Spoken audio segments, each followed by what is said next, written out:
ይቺ ልጅ ድንጋይ አነሳችና በሐውልቱ አይን ውስጥ አስቀመጠችው። ይህ ድርጊት ዕጣ ፋንታዋን ለዘላለም እንደሚቀይረው ፈጽሞ አላሰበችም ነበረ።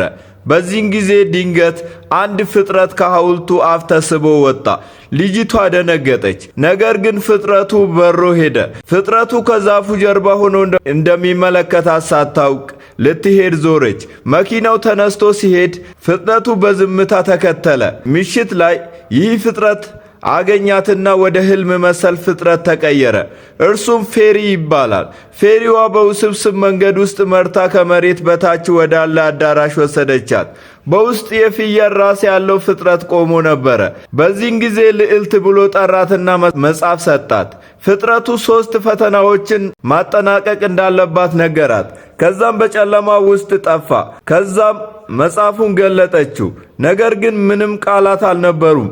ቤት እንደተመለሰችም ንክኪዋ በመጽሐፉ ገጾች ላይ ስዕሎች እንዲታዩ አደረገ።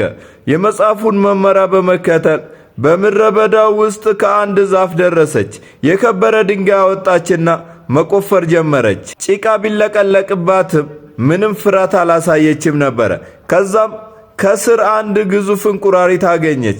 እንቁራሪቱም በእጇ የነበረውን የከበረ ድንጋይ ዋጠው። ከዛም ወዲያውኑ የተነፈሰ ኳስ መሰል ነገር ተፋ። እርሷም አነሳችውና በውስጡ የተደበቀ ቁልፍ አገኘች።